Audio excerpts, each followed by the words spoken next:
One Man's Opinion. Today I am reviewing Music Theatre of Connecticut's production of aux Folles, with book by Harvey Fierstein, music and lyrics by Jerry Herman, based on the play by Jean Poiret, directed by Kevin Connors, choreographed by Chris McNiff, running through April 19th at the Music Theatre of Connecticut at 509 Westport Avenue in Norwalk, Connecticut.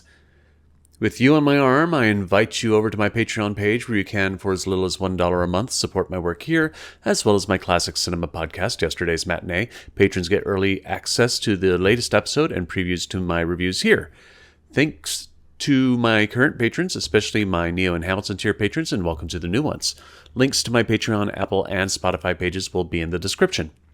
I don't know how Kevin Connors does it, but somehow, time and again, he almost always successfully stages at Music Theatre of Connecticut musicals that have no business being on such a small stage. There is the occasional clunker, but it doesn't happen often. Such is the case with aux Folles, which, yes, only has 4 La Cagelles, but Connor elevates the deeper heart of the story, turning a musical where there are usually a dozen dancers high-kicking across the stage into a purely intimate story of love and devotion.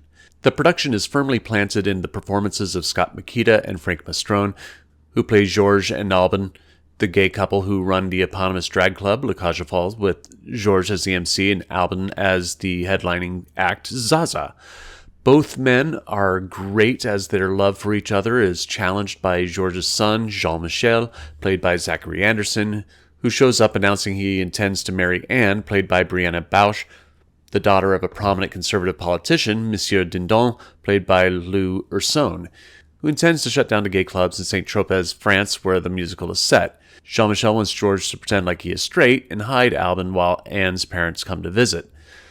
Though hilarity and chaos ensue, which is all excellently riotous and delightful to watch, Connors never loses sight of the heart of the show, which is the uncompromising nature of love, whether it be Georges and Alban's love for each other, their parental love for Jean-Michel, or Jean-Michel's love for Anne. That theme of love permeates throughout the show, and Makita does an excellent job of having Georges struggle with his two great loves when they come into conflict. We get some beautiful moving moments as Makita sings Song of the Sand and Mastrone's I Am What I Am. Though it is a beautiful performance, I think Makita could have been a little more hurt and disciplinary towards Jean-Michel, and look over there as he chastises Jean-Michel for forcing Alban to be someone he's not and hiding his and Georges' love for the sake of misleading Dindon. Mastrone gives a simple, painful performance which was excellent as he sits forlorn to the side during that song. The first time I saw Lacage was the 2004 revival, where there were like a dozen Cagelles being flung over the orchestra pit during the big Lacage Fall number, where I feared for their lives.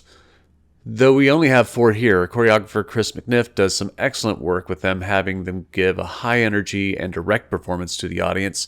Scenic designer April M. Bartlett has created these pillars of fabric that the Cagelles perform in at times, creating a certain forbidden nature of the dancers, which looked aesthetically really pleasing.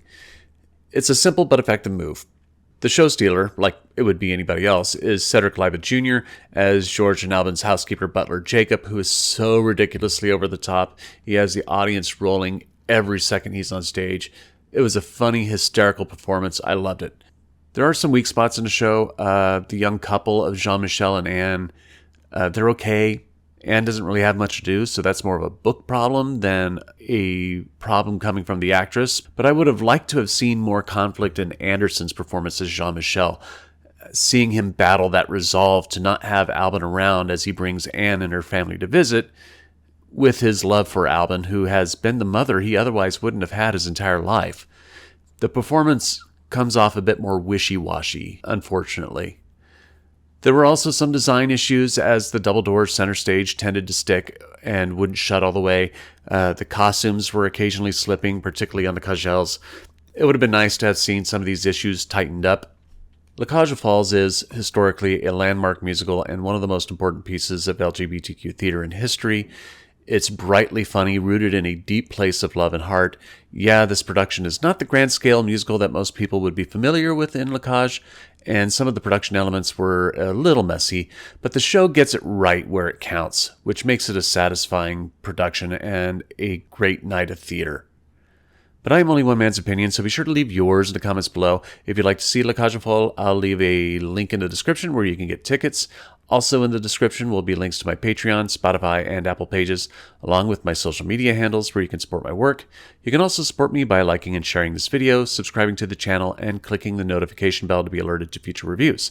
My next review will be the new Broadway musical Smash. Thank you for watching, and I will see you at the theater.